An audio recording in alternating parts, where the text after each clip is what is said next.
Isang maganda at mapagpalang hapon po mga Kalingap. Magandang Kuya Bal, Ate Edna and Kalingap Rob at sa buong team ng Kalingap.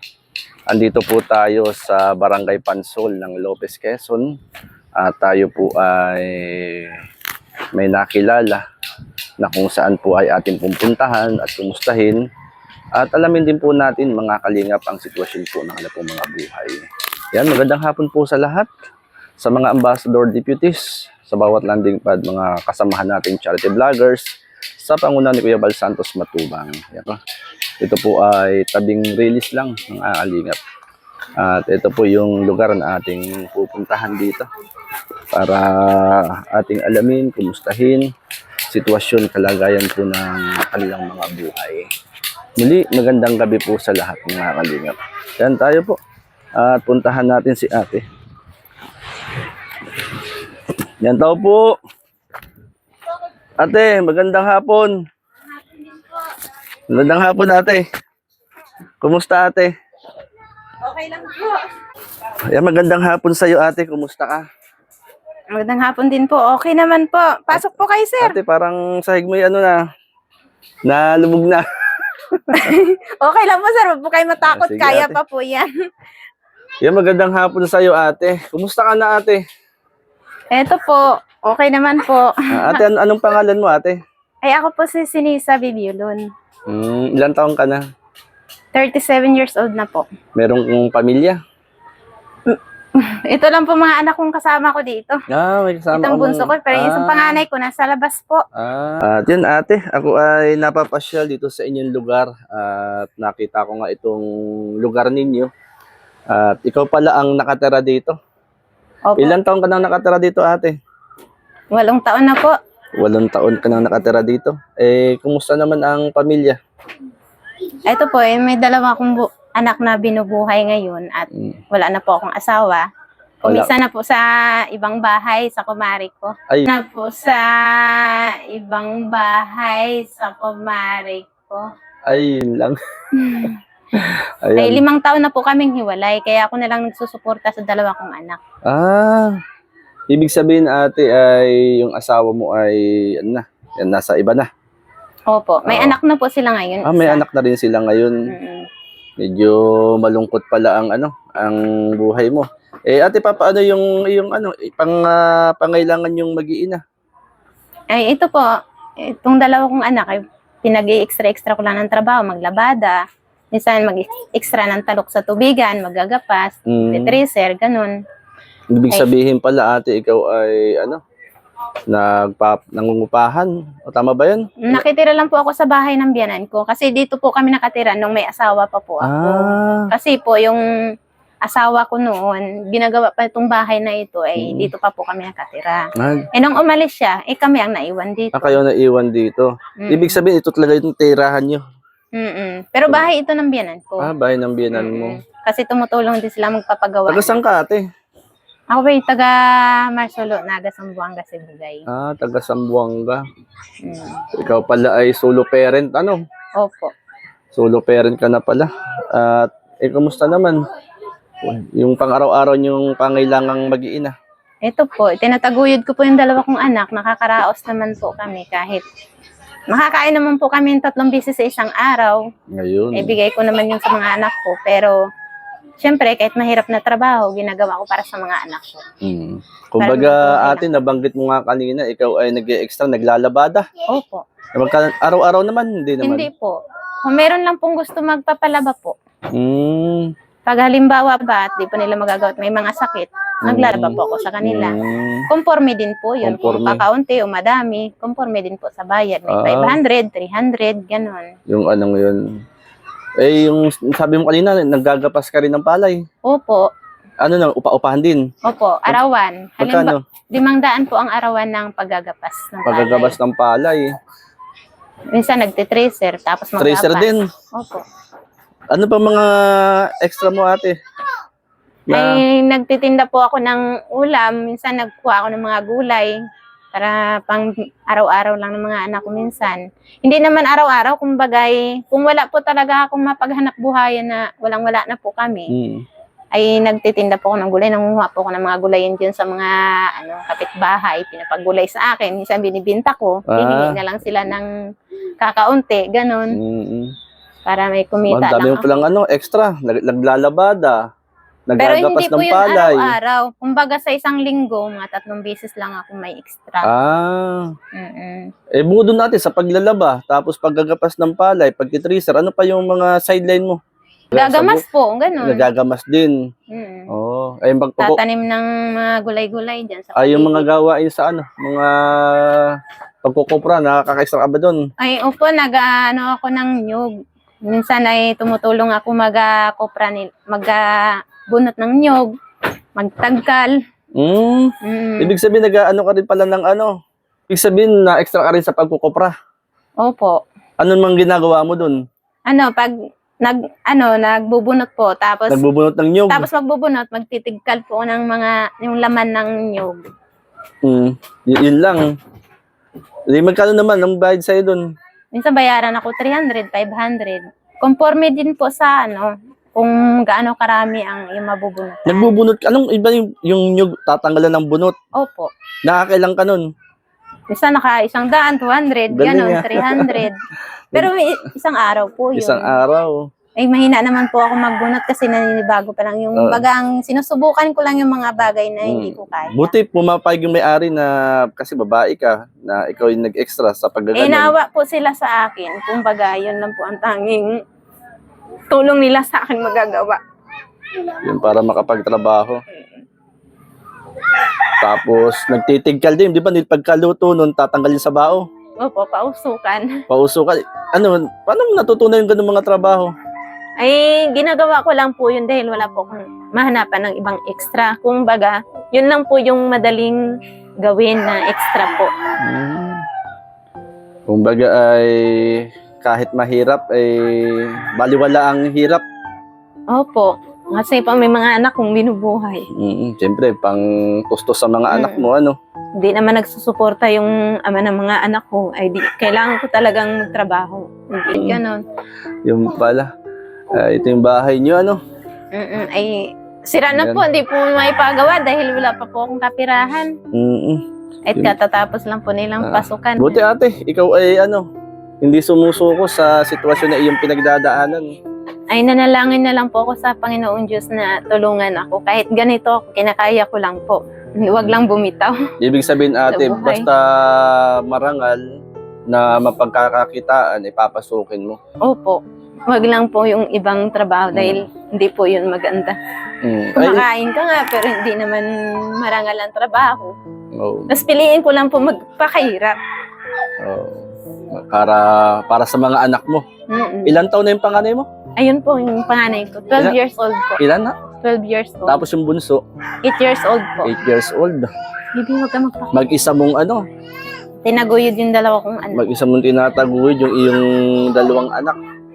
Ako po walang mga kapatid dito at kamag-anak. Nag-iisa lang po ako dito. Dayuhan ka rito. Kumbaga, nagsisikap lang po kami sa sarili ko. Hindi po ako maasa kahit kanino, kahit sabihanan ko, nandyan po sila. Kasi po yung nakakaya naman po na aasa ako sa kanila. Kaya nagsikap po ako sa sarili ko kahit nandito lang po ako. Mabubuhay naman po kami kahit basta magsipag lang po. Ate, hindi ka napapagod? Nakakapagod din naman, kaso nga lang ay kailangan mong magiging matatag. Minsan pag yung ganong misam dumadaan na walang-wala, ano na lang ginagawa mo? Tinibayan ko lang po yung pananampalataya ko sa Diyos na tulungan naman sana ako na wag sana dumating ang panahon na may sakit yung mga anak ko na walang-wala kami. Pero naranasan ko din yun na may sakit yung mga anak ko na walang-wala kami, walang kumautangan, wala kaming malapitan. Pero nanalangin pa po ako sa Diyos na sana makakadilin siya po kami sa pang-araw-araw namin. Lalo na nung bagyo, walang-wala kami. Ano yung tindahan, walang magpapautang sa amin. Pero minsan, kung hindi mo tibayan ang pananampalataya mo sa Diyos, wala din po. Pero pag nananampalataya ka sa Diyos, meron ding taong tumutulong sa iyo. Tulad ko, tinutulungan ako. May mga kapitbahay din tumutulong sa akin pag walang-wala ako. Ay, mga kapitbahay mo. Oo. Na, Nagpapautang sa akin. Mm. Pero, syempre, pag utang, dapat po bayaran. Oh. Oo. Pag hindi mo bayaran, magagalit naman po yun. Hindi, gagawa ka din ng paraan pag okay na. Kaya pala ate, lahat ng pwede mong pasukin trabaho ng marangal ay ginagawa mo. Opo. Maging mga trabahong panlalaki. Opo, wala. Kahit sabihin nila sa akin, uy, panlalaking trabaho yan. Ay, naku, sabi ko ako, hindi naman lalaki lang marunong yan. Ay, kung matutunan ko, ay matuto rin ako. Buti ate, hindi ka nag-extra sa mga construction. Ay, kung pwede nga lang at gusto ko nga maglibor ay, kaso nga lang nakakahiya si babae po ako ay. Maglibor sa ano, mga ginagawang bahay. Manliit naman yung mga lalaki sa akin na kasama ako. Lalaki sila, tapos babae ang kasama nila. Kung pwede lang, Pero kaya ate. gagawin ko, oo. Kayang maghakot ng hollow block, Eh, buhangin. kayang-kaya ko pong paghahakot. Naghahakot po ako ng lupa, mga buhangin dyan. Pero yung pag-construction, gusto ko nga pasukan. So, nahiya lang po ako at gawa ng... May mga lalaki kasing sabihin, uy, nakakaya, babaeng kasama namin, tapos kami mga lalaki. Pero pag dito lang po, kami ay naghahakot po talaga. Ayun, ano. Eh, di naman po maiwasan pag wala talagang pera. Eh, di sige, maghakot kami. May bayad naman ay. May pera po kami. Lalo na ngayon, kasi ngayon, mahal na mga bilihin ngayon. Yung Bigas. 500 mo sa isang araw ay halos sapat lang Oh. mag-araw. Kumbaga, iniiyak mo na lang kay Lord yung mga pinagdadaanan mo. Ay, opo. Kasi pag hindi ka kumapit sa Diyos, ano din po, parang mawawalan ka po ng tiwala at pag-asa. Gusto mo na sumuko sa buhay, lalo na pag may mga sakit ang mga anak ko. Minsan naisip ko ay, bakit ay ganito lagi naranasan po? Pero hindi pa rin ako nawawala ng pag-asa. Pananampalataya sa Diyos dahil po yan po ang tanging paraan ng mga katulong sa akin. Yun ang kagandahan. At nakakabawas po ng kung ano man ang nararamdaman mo, kung sa Diyos ka nagsusumbong, mababawasan mo yung nararamdaman mo, kung anong dinadala mo sa loob mo. Buti ate, ikaw ay natutong lumapit kay Lord. Ay opo, dahil po siya po nagbibigay ng buhay at lakas sa atin. Kaya po ay hindi po ako nawawalan ng pananampalataya sa Kanya, kahit kailan. Kumbaga ate, yung sitwasyon na pinagdadaanan mo, Pinapasa Diyos ko na lang. yun, tapos solo parent ka, andyan yung mga anak mo, nakikita mo ang pangailangan ng anak mo, kumbaga ay hindi naging hadlang yun, yung bagay na yun, para lumayo ka sa Diyos, ano? Opo. Kundi yung sitwasyon na pinagdaanan mo ngayon, nararanasan nyo ngayong mag-iina, ay yun yung nagiging dahilan para ikaw lalong kumapit kay Lord. Opo. Lahat gagawin ko, basta trabaho ko, gagawin ko para sa mga anak ko. Dulog ka sa Diyos, ang Diyos na ang bahala sa iyo. Oo, Kung tama anong yun, ibibigay sa iyo, makuntinto ka. At ito, may kuryente ka rito ate. Meron po isang ilaw. Nakikabit po ako sa biyanan ko. Kumbaga, Pero 5 taon na po kami walang kuryente. Kahapon lang po ito kinabit. Kumbaga ay sa paggising sa umaga ay panibagong hamon na naman ng buhay sa inyong mag-iina. Opo. At gawa pong hindi ko alam kung ang bukas anong gagawin. Buti ngayon, bakasyon ate. Ito po, sabi ko nga kapag maghanap ako ng extra trabaho na naman at gawa ng ngayon wala po akong extra trabaho, mga ilang araw na. Ay di, sabi ko ako maglalaban muna ako. Wala akong gawa. Nagkasakit din ako 1 linggo. Recover ko lang. Yung anak ko nagkasakit din. Yung mga anak ko, sabi kong kako ay gusto ko may pa-hospital ay hindi ko magagawa. Pinapagamot ko lang sa albularyo at wala pang pira. Ay di, hindi na muna ako sabi ko mag-extra na naman ako ng trabaho. Wala naman ma-extrahan ngayon. Tulad ngayon, wala nang gapasin. Tapos na ang gapasin at summer na. Wala, hindi na siya tag-ulan. Ate, ano yung panalangin mo kay Lord? Yung kahilingan mo sa Kanya? Ang pray ko lang sa Kanya na sana magkaroon kami ng sariling bahay. Kaya magpapahugos kami dito at gawa ng hindi naman ito amin. Sabi ko nga ako, magkakaroon na sana kami ng sariling bahay ng mga anak ko. At yung 2 naman kasing anak ko, ito sa biyanan ko na itong bahay na ito. Eh, kahit anong oras pwede nila akong paalisin. Sila ay hindi nasa amin naman daw kung kailan namin umalis dito. Mabait yung biyanan mo. Bakit ka pa lilipat? Eh, hindi nga po sa amin ito dahil yung asawa ko kahit anong oras pwede siyang umuwi dito. At ayaw ko na makipagtalo dahil ang tingin ng asawa ko sa akin napakaliit. Yung siya pa yung nagloko, siya pa yung pumisan sa babae. May usapan kami na magsuporta siya sa mga anak ko sa barangay. Hindi po siya tumupad. Noong mga nakaraan, 3 taon na po siyang hindi nagbigay sa amin. Pero nitong taon, nagbigay-bigay naman siya 200 po sa isang linggo. 200 sa linggo. Oo, kasi meron po siyang binubuhay doon. 7 po ang anak ng kinakapisan niya. Ano lang ate, tuloy lang sa hamon ng buhay. At sabi nga ay ano man yung mga pinagdadaanan ng bawat tao. Basta magtiwala lang, kumapit kay Lord, walang imposible sa Diyos. Tama po yun. Yun yung mahalaga doon. At ayun, ate, maraming salamat ha. Okay, At sir, ikaw salamat ay magpakatatag ka. Nakita ko naman, matatag ka sa tulong ni Lord. Kasi lahat ng trabaho na marangal ay iyong pinapasok para lang maitaguyod yung iyong 2 anak. Opo, no choice po din Oo. po ako. Para ma-sustain yung inyong mga pangangailangan. Ayun, ate, maraming salamat ha. Sige po, salamat din Pwede po. ka bang ipanalangin? Mag-pray kita. Opo, Sige, wala pong tayo problema. manalangin. Panginoon, maraming salamat sa hapong ito. Akin pong panalangin na ikaw po ang siyang magpala kay ate. Batid mo Lord yung nagaganap at nangyayari po sa kanya pong buhay. At bigyan mo po siya Panginoon ng patuloy na kalakasan, katatagan. Maging ang mga pangailangan nilang mag-iina Lord, ikaw po ang siyang magpala. Marami pong salamat sa pag-iingat, pagpupup at pagpapala sa buhay ng mag-iina. Ito ang aming panalangin hiling in Jesus name. Amen. Ayan ate, maraming salamat ha. Maraming salamat din po. ate.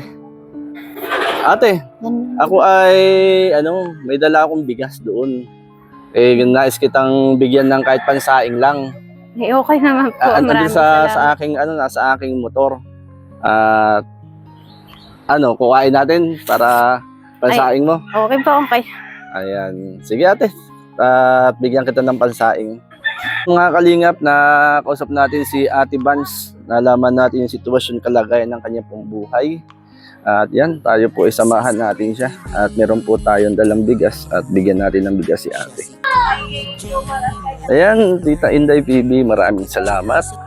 Ate Doldo Mondon, maraming salamat. Ate Levin, at sa lahat po. At tayo ay nakilala natin si Ate Vance, yung pala yung sitwasyon, kalagayan ng kanyang buhay. At yan, meron po tayong dalang bigas. At pansaing lang, mga kalingap, makatulong kina Ate Vance. Grabe ka ate, ang dami mong alam na extra. No choice. Ng palay, nagkukopra. Gusto mo nang pasukin pati pag construction. Pati construction. Basta't may sahod, naglalaba. Ayan, ate. At para pansaing lang yun ate.